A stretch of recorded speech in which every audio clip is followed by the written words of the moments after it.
అటు తెలంగాణ గుండెక హైదరాబాద్ పట్టణంలో కానీ ఇటు రాష్ట్రంలో ఉన్న అన్ని జిల్లాల్లో కానీ ఏడ కూడా పెట్రోల్ బంకుల్లో పెట్రోల్ కొరత అనేది లేదట. సోషల్ మీడియాలో వస్తున్న పుకార్లు నమ్మి పబ్లిక్ అంతా ఆగమాగం అవుతుర్రట. పెట్రోల్ బంకుల కాడ బొచ్చడు బండ్లు బారులు తీరుతుంటే అట్లా ఎవరన్నారే బాలన్న అంటే ఇగో మీరే నుండ్రి.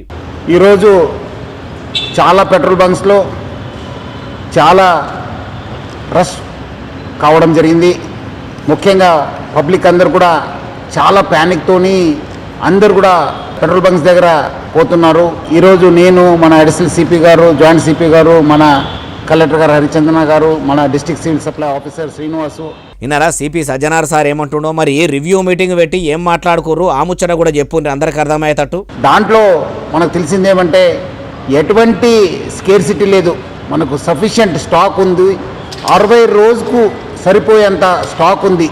అది ఎందుకో ప్యానిక్ అయ్యి చాలామంది వాళ్ళు 2 వీలర్ కావచ్చు, 4 వీలర్ కావచ్చు, అన్నీ ఫుల్ ట్యాంక్ చేసుకుంటున్నారు. అయ్యా సిపి సారు చేతులు గాలినాక ఆకులు పట్టుకుంటే ఏం రాదని ఆలోచన చేసి కామన్ పబ్లిక్కు కష్టమైనా సరే అని ఎర్రటి ఎండల నిలబడి మరి మీరన్నట్టే ఫుల్ ట్యాంకులు కొట్టించుకుంటురు. ఎందుకు అట్లా అంటే గడియకో మాట లీడర్లు చెప్తున్నారు. మొన్నటిదాకా కూడా గ్యాసు బుడ్డీల కొరత అన్నది మన రాష్ట్రంలో లేదు, అందరికీ వంట గ్యాసు ఎప్పటి లెక్కనే అందుతుందని అంటిరి. ఇప్పుడు చూస్తే ఒక్క దగ్గర కూడా గ్యాసు బుక్ చేద్దామంటే బుక్ అయితలేదు.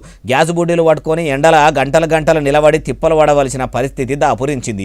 ఇప్పుడు మీరు పెట్రోల్ బంకుల్లో మీరు చెప్పినట్టే పెట్రోల్ ఉంటే నో స్టాక్ బోర్డులు ఎందుకు పెట్టుకుంటారు? పెట్రోల్ దొరుకుతలేదనే భయంతోనే పబ్లిక్ ఆగమాగం అవుతుండ్రు. అట్లా పబ్లిక్ పరిశాన కాకుండా ఉండాలంటే పెట్రోల్ బంకుల నిండా పెట్రోల్ ఉంచి నో స్టాక్ బోర్డులు లేకుండా సర్కారు చూస్తే బాగుంటుంది. అప్పుడు ఎవరికి ఏ పరిశాన ఉండదు అంటుర్రు ఈ ముచ్చటిన్నోళ్ళు.